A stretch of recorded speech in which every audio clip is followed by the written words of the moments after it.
right, ladies and gentlemen, while you're getting seated, I would like to bring to the stage one of our literary children of words and music that we adore. His name is Alex Sheshanoff Jr. He wrote a fabulously funny memoir called Beginner's Paradise. And when I saw it, I just broke up myself. He was in the short list for the narrative nonfiction book a couple of years ago, and the judge not only picked him as a winner, he almost immediately signed him. And the book was published on the fast track and has done very well. And we consider him one of Words and Music's children. Would you come up, Alex Sheshanoff Jr.? Welcome, everybody. I guess my job tonight is to introduce the judges. And in the year since a lot of us gathered here last, not a lot has happened. Same old for the most part. But it doesn't mean we shouldn't be honoring the arts. In fact, now more than ever, we should be honoring the arts and each other with gold medals. So the medals we'll be handing out tonight, I just want to talk to them a little bit. They're made of gold, and they have a very somber-looking, a very somber-looking William Faulkner on them. To the recipients who are going to be receiving them, you should know that it's customary to wear these medals at all times. Every day, I know I do. My wife says it's pretentious. I'm disappointed to hear that. To me, they're a little bit sexy. Besides, what would be pretentious would be a gold medal with Rosemary James on it. So my job, again, is to introduce the judges. I did a little research between them. They have written or acquired, edited, and championed over 150 books. It's an impressive list. I enjoyed them all very much, which is great. My hunch is that all of them, or at least close to all of them, in one way or another, were willed into life in part by Rosemary James. As she said, mine was, she created this prize, and then I submitted to it, and then ended up signing with agent Jeff Kleinman, who then sold it, and then in the process became fabulously wealthy. Just a note about Jeff, who is here. Those who saw his agent and editor panel will appreciate just how intense he is and how quickly he talks. So that 2 hours with Jeff only feels like 2 minutes underwater. Now, obviously, I wouldn't be able to make that joke unless I wasn't very afraid of Jeff, which I am. Not afraid enough. But I couldn't ask for a smarter, more engaged advocate and editor than Jeff. So I appreciate Rosemary for introducing us. Thank you. So moving on to the judges. Our first judge tonight for Best High School Story is George Bishop Jr. George is a writer, a teacher, and a roamer. His most recent book, The Night of the Comet, his second from Ballantine Books, was NPR's Book of the Month and one of Kirkus's best books of 2013. He has an impressive writing career, but most of you will probably know George from his lead role, and this is true, in the 1998 horror movie Teen Vamp. But if you don't remember the title, perhaps the subtitle will ring a bell, which was The Story of a Boy with a Hunger for Life. Anybody's. And please welcome that very boy up here tonight, George Bishop. Thank you.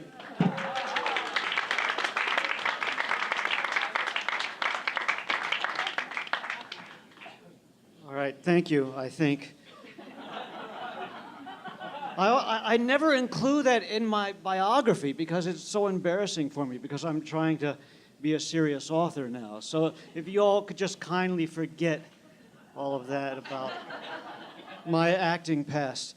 So I'm very pleased to present the high school short story this year. We had almost 200 entries from all around the country and even some from abroad. I was very, very impressed with the quality of the writing among the finalists that I received and read. So the ones that I read them completely blind, but then I was very happy also to find out that the woman that I selected as the winner is from New Orleans. And her name is Abigail Lyman. The winning story is called Bioluminescence. It's a charming, very well-written story about a painfully shy high school girl who sketches underwater sea creatures. The technique was amazing, and besides that, it showed some really nice sensitivity and insight into the life of a teenager. And even more interesting, I think, or as interesting, when I told Rosemary, who the choice was, she told me some biography that I wasn't aware of. So apparently, Abigail's great-grandmother was romanced by William Faulkner and was pursued by him all across the South. And a few of his books were dedicated to her great-grandmother, I believe, right? Helen Baird. And so the way I see it, the ghost of William Faulkner is still chasing her. And tonight he's caught up with her. So please join me in congratulating Abigail Lyman, the winner of the high school short story contest.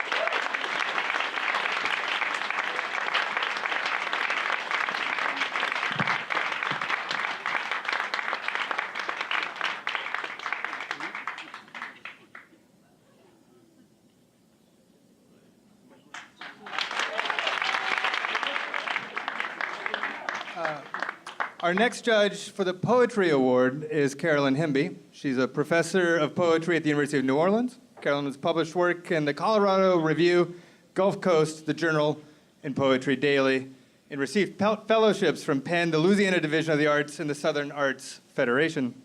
She's published 2 collections of poems. Her latest, selected by Neil Shepard for the Trio Award, is titled Rigging a Chevy into a Time Machine and Other Ways to Escape a Plague, which explains that when I tried to grab the website for my next book, Rigging a Chevy into a Time Machine and How to Escape a Plague.com, it was not available. Please welcome Carolyn Hemby.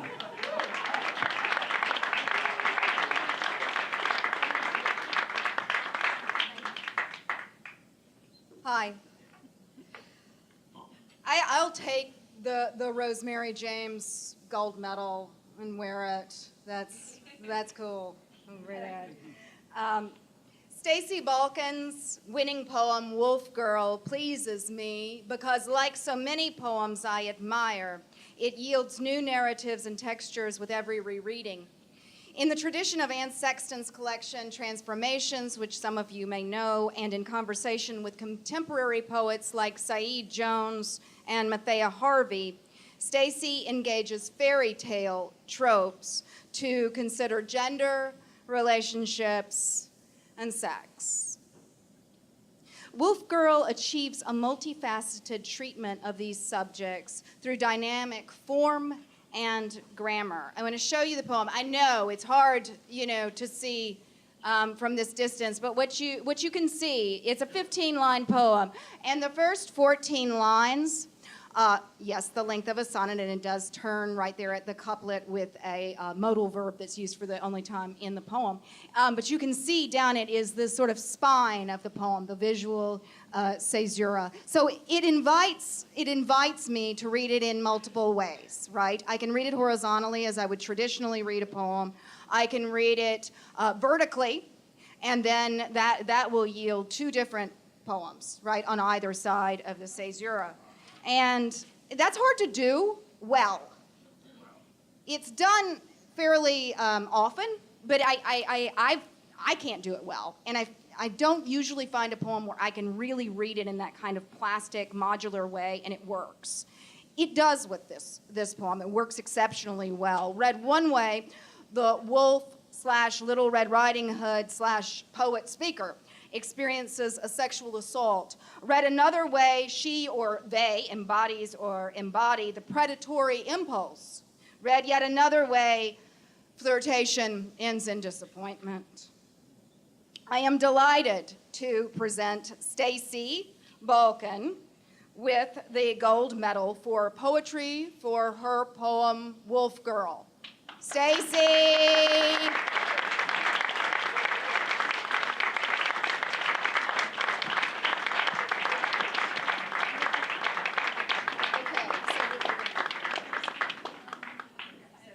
You're going to wear this in your coffin. Forever.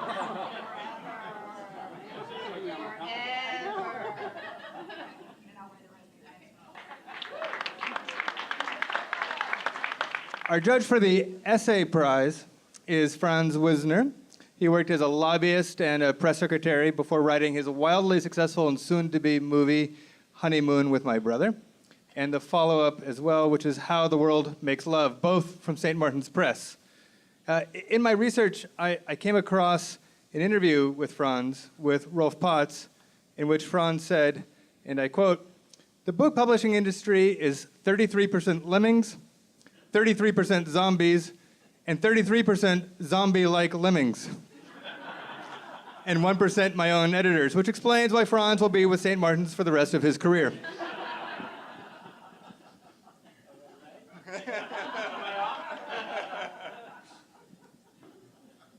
Thanks, you all. This is my speech. I had no idea we were supposed to give a speech tonight, but I'm glad, very glad to speak on behalf of Megan Baxter and her beautiful essay, Inheritance. I received about 20 essay selections, and if this was a race, Megan would have lapped the field. It's a really beautiful, short essay about a trip to her then boyfriend's grandmother's house in Taos, New Mexico. And somehow in 6 pages, she managed to weave in a drug murder, a dying woman, a house filled with beautiful relics, a dissolving relationship, wildlife, and an electrical storm, all in 6 pages. Very impressive. But more than anything, I mean, it's a beautiful essay. I would encourage everybody to read it. But more important, I would encourage you to support Megan in her pursuit. She has she's working on a memoir and a collection of essays, and we saw her here first. So get those book blurbs ready. Get ready to go to her book signings here very, very soon. And I'm absolutely thrilled to present the award to you.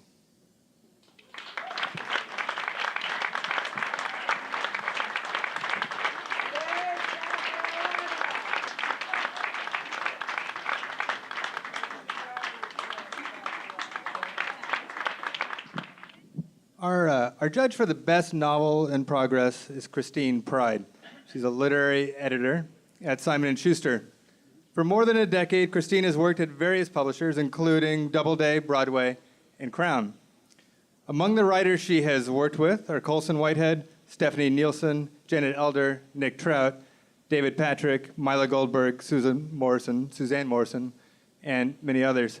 I looked everywhere online and read countless bios and profiles and interviews to find something like mildly off color or unexpected or embarrassing about Christine. And the only thing I could find out was that she once worked for a nonprofit that, quote, provides comprehensive services to disadvantaged mothers in New York City who have a life-threatening illness. Which isn't that embarrassing, actually. In fact, Christine just seems incredible. Please welcome Christine Pride.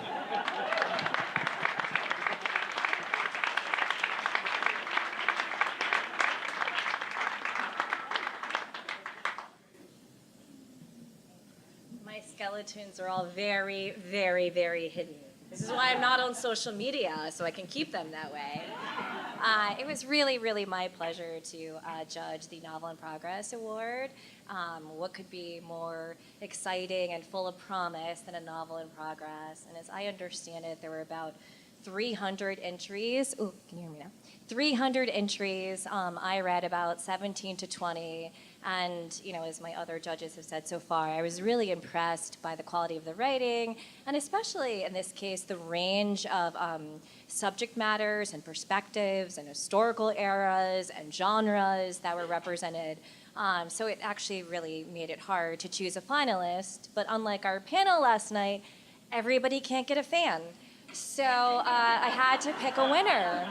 And in this case, the winner was Sean Murphy, who I actually had a wonderful meeting with today. And I wasn't the only one who loved his opening pages. I learned today from him that he's actually been awarded an NEA fellowship, too, on these same pages. So clearly they show a lot of promise. And for me, what really stood out was the strong writing. It's very lyrical and evocative, and also I'm a sucker for great, memorable character. And so in this book, we have this guy, Wilson, who has led a charmed life.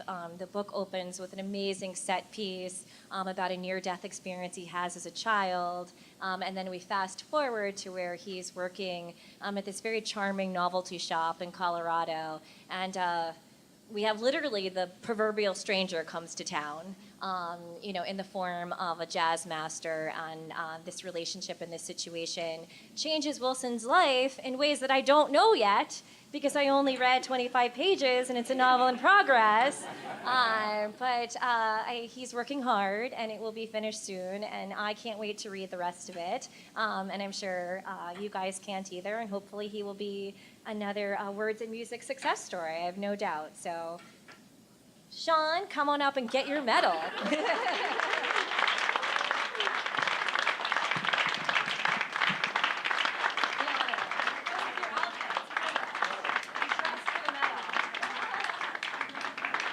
Turning now to the gold prize for best short story will be Tim Gautreaux.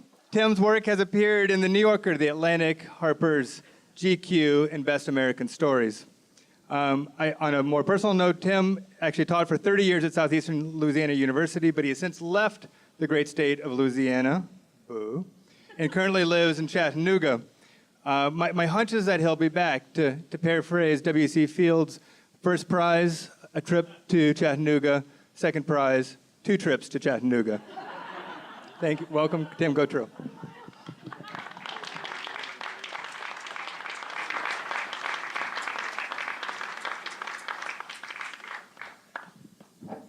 Hi, as usual, it's always great to be here with Rosemary and Joe, and of course, at my age, it's great to be anywhere. And I have nothing really witty to say. I wasn't clued into the fact that we were supposed to give a speech, but perhaps you'd be interested in the fact that my grandmother used to chase William Faulkner around New Orleans. She was a process server.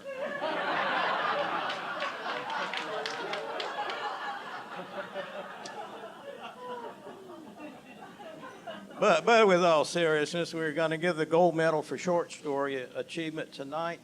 And Andrew Caminelli, who is a New Orleans resident, but he's from Connecticut, really. So he attended Boston University and then spent a few years as a semi-pro journalist and amateur comedian, much like myself, in New York City. He currently lives in New Orleans, where he works as a bike taxi driver in the French Quarter and writes. He will begin graduate school studies soon. His story was a real standout. I spent 33 years teaching creative writing, and with a red pen in one hand and the manuscript in the other hand. And it's a habit I still have. But when I was reading his story, I was putting little marks on all the stories. In the middle of the story, I put the red pen down. The story was exceptionally clean. It was, I could stand up here and make vague statements about it, but it was a hell of a story.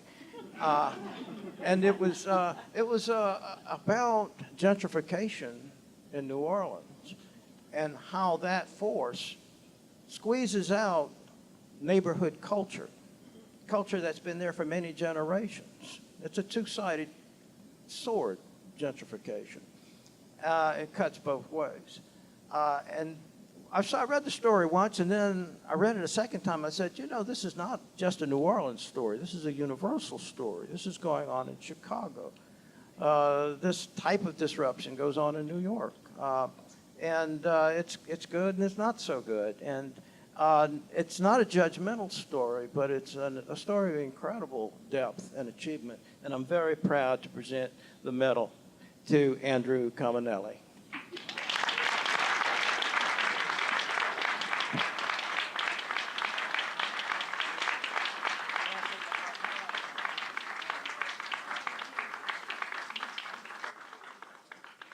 Our next judge for Best Novella, Stuart Onen, started his career as a test engineer for Grumman Aerospace. But it was Rosemary James and Joe DeSalvo who first discovered his writing talents. He was the first ever winner of the Faulkner Prize for his novel Snow Angels, which went on from here to earn him a contract with Doubleday and a film adaptation starring Sam Rockwell and Kate Beckinsale. Stuart has since gone on to write 17 novels. Who does that without a lot of copy and pasting? And he co-wrote a novella with Stephen King. This is what the New York Times said of his book, Emily Alone from Viking. If Onan's earlier novels were influenced by Poe, the specter of Henry James hovers delicately above this one, insinuating itself into Onan's spiraling, exact sentences and the beautiful, subtle symbolism that permeates the novel. The New York Times also gave positive reviews, 2 of them, in fact, to Stuart's latest novel, Night at the Lobster. In fact, the New York Times so loves Stuart Onen that they have a section, and I'm not making this up, on their website called News About Stuart Onen. As in politics, business, Stuart Onen. Anyways, please welcome Stuart Onen.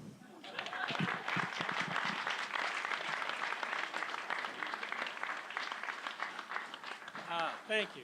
Thank you. Henry James. Jesus. I hate Henry James. It's like my least favorite writer in the world. And I read that and I was like, oh, Christ, no. What did Orwell say? A man becomes what he most hates? Not to bring it down or anything. Usually when I'm judging for a prize, it's very difficult. The finalists come in and they're all about at the exact same level. And you feel bad making that choice because you have to leave the runner-up behind there and not give them the medal. And I felt this for the National Book Award, for the Hemingway Prize as well. In this case, I did not feel that at all. My first reaction to the novella Leffler by Martha Moffett was sheer, unbridled jealousy. I dearly wish that I'd written this novella. I wish I were good enough to write like this. And I did prepare a little blurb for it, for when it comes out, not as a novella, but as a novel, so she gets paid a little bit more, I hope. Every love story is a mystery. In Leffler, the mystery that's still not clear to its narrator is why she ever devoted herself so wholly to this charming, maddening, philandering, lazy, conceited, pain-in-the-ass blowhard of an academic. Her wry and restless circling of him recalls Nabokov and Kundera, Harold Brodkey and Philip Roth, the lover dismayed by the unworthiness of the love object, yet powerless to resist. Loeffler is that rarity, a wise and witty romance for the mature. Ladies and gentlemen, please welcome Martha Moffett.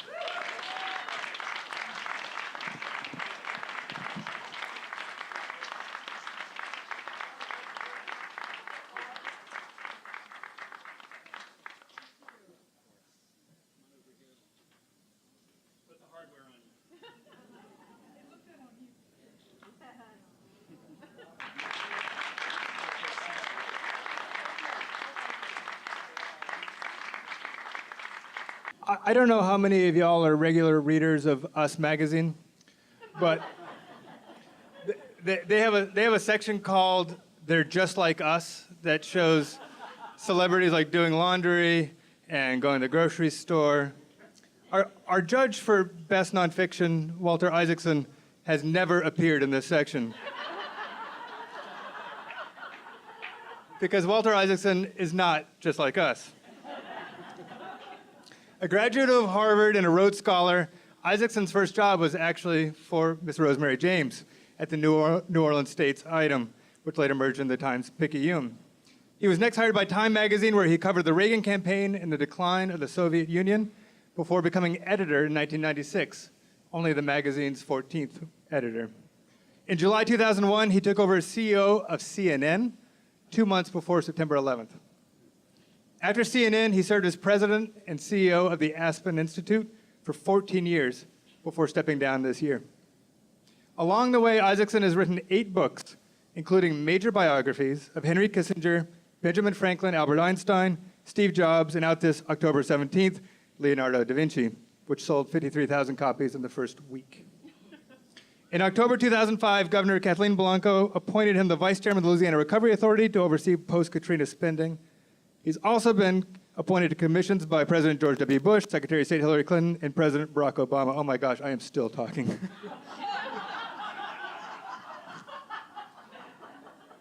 Isaacson is now the Tulane's University Professor of History and is Chairman Emeritus of Teach for America and serves on the board of directors at Bloomberg Philanthropies, the Carnegie Institute for Science, United Airlines, and Harvard University. And it's because of that promising career that I'm very pleased to announce that Walter Isaacson is the official 2017 Words and Music One to Watch.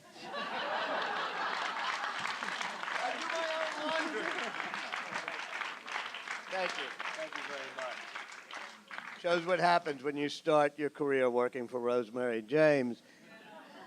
David Barnett made the mistake of being born in the Midwest, but he was able to overcome this and to actually turn that misfortune into a great blessing by being plucked out of his home when he was a young boy by his family and driven down to Fairhope, Alabama.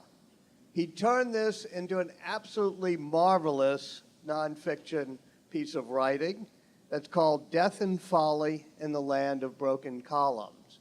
From his Midwest roots, he inherited the dry wit and sort of aw-shucks style that's halfway between James Thurber and, sort of Mark Twain.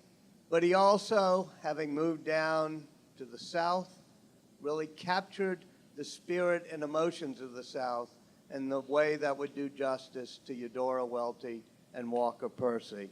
So it's my pleasure to give the Nonfiction Book Award to David Barnett of Fairhope, Alabama.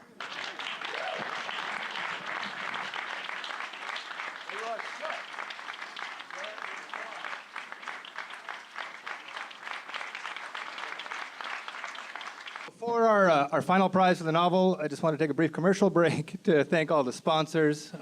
These are people, businesses, and foundations that have made this really incredible event possible. So please buy a drink or recommend the services or give a hug to the following. And we've been applauding a lot, so maybe you can just hold our applause until the end. But if you are here and want to be and are so inclined, please stand up as I call your name. The High School Story Prize is given in memory of Nancy and Hardwick Moss by the Moss family and the Hardwick Moss Insurance Agency. The Poetry Prize is given by David Spites in memory of his wife Marty, a volunteer, activist, and a force behind Words and Music. The Essay Prize was made possible by Dr. Quinn Pieper and Michael Harold. The Novel in Progress Prize was given by Rosemary James and Joe DeSalvo. I think they're here. The Short Story Prize was made possible by the Ruthie Fertel Foundation. The Novella Prize was given by anonymous members of the Pirates Alley Faulkner Society. The Narrative Nonfiction Book Prize is given in memory of Anna Colada Napoli. And finally, the Novel Prize, and much else this weekend, was very generously underwritten by Floyd McLam, a true friend of Words and Music. Please give them all a sincere and rousing round of applause. Thank you.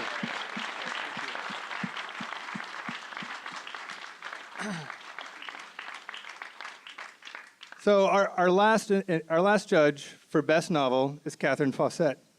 Catherine has been in publishing for 19 years, with the last 11 as an agent at Curtis Brown Limited. Among the award-winning and best-selling authors she represents are Lucia Berlin, Emily St. John Mandel, Cynthia Hand, Benjamin Percy, Lisa Brackman, and Kelly Luce. That's her official bio. And I try to get a sense of Catherine from interviews and articles, but she holds her cards pretty close, except on Twitter. She's tweeted 1,570 times. Figuring these are probably a good way to get to know her, I thought I'd read them all. Well, maybe, well, of course not everyone, but in fact, I actually did read all 1,500 of them. Is that creepy? Maybe a little bit. Anyways, this is what I learned. Of those 1,500 tweets, 98% are about writers, books, book contests, book top 10 lists, best books, book events, books about books. Eventually, you just want Catherine to tweet about her breakfast or something, which she never does. But I was able to find a few gems. For example, she likes music played by high school marching bands. This is not sarcasm, she says. She occasionally uses the hashtag dorking out over April Fools. She suggests not starting query letters with Mr. Fawcett. I would describe her as not yet totally sold on Donald Trump. My hunch is she probably thinks the next phase of the women's suffrage movement should be exclusivity. She's not sold on wearing socks with sandals. And my favorite, and she never brags about herself, but there was this one time where she shared something that really is so impressive to me, is that she quote, successfully convinced my potty-mouthed 4-year-old that howly smoot is a naughty word, i.e. when you drop your popsicle, howly smoot. So howly smoot, please welcome Kathleen Fawcett.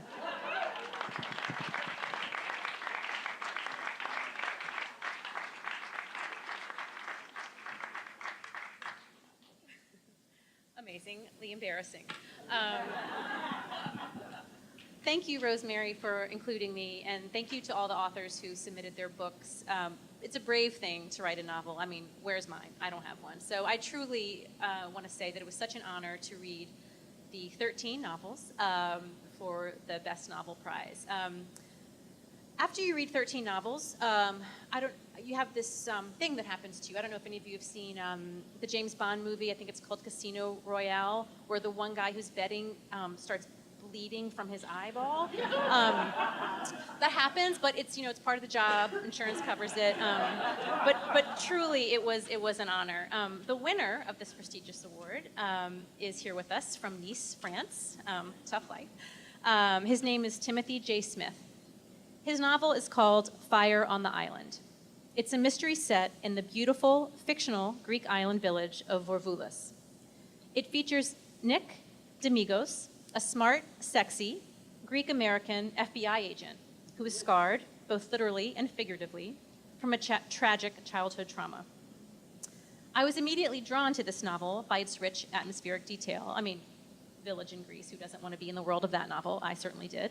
But I was also drawn immediately by the beginning chords of a compelling mystery that involves a timely socio-political issue. An arsonist has been setting fires throughout this village, and Nick has been sent by the Bureau to determine the cause and to see if it has anything to do with the sudden influx of Syrian refugees who continue to arrive in waves on the shores of Vorvoulas. These are the elements that first drew me to the novel, but I stayed for Timothy J. Smith's wonderfully distinctive characters who make up this close-knit community. Like Donna Leon's superb depiction of the ordinary citizens of Venice, the police detectives, the merchants, the doctors, and professors, which reveal the inside of a fantastical place that most tourists don't usually see. So does Smith's novel portray the real people at the heart of this idyllic-seeming Greek village, the rival cafe owners, the self-absorbed local priest, and the young Albanian waiter trying to build a life for himself in a new country. I would just like to read a few sentences of the opening to give you a taste. So, where is Timothy? Bear with me as I do a dramatic reading of your opening. Nothing had prepared Nick for the sheer beauty of the village perched above the purpling sea. The last rays of sunset licked Vorvoulas' lofty castle walls. A necklace of red-tiled roofs clung to the cliffs below. He pulled the small car off the road and grabbed his binoculars. His socks collected burrs as he trudged through the dried weeds to stand as close to the cliff's edge as he dared in the gusting wind. On the sea below, a fishing boat chugged toward the village's small port. Through the binoculars, Nick slowly panned the houses that spilled down to the water's edge. Exhausted from too many hours in economy class, he was glad to know that somewhere in that tangle of stone buildings was a bed with his name on it. I'm very pleased to present the Faulkner Wisdom Award for Best Novel to Timothy J. Smith for his novel Fire on the Island, and I very much look forward to seeing it soon in a bookstore near you.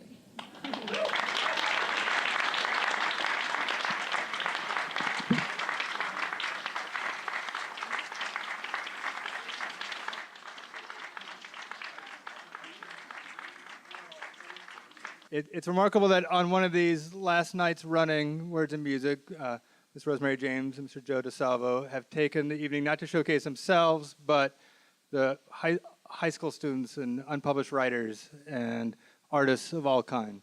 So if you have a glass, will you please join me in a toast to Ms. Rosemary James, Mr. Joe DeSalvo, whose fierce and lifelong commitment to the arts has enriched not only the lives of people in this room, but people around the world, past, present, and future. Thank you.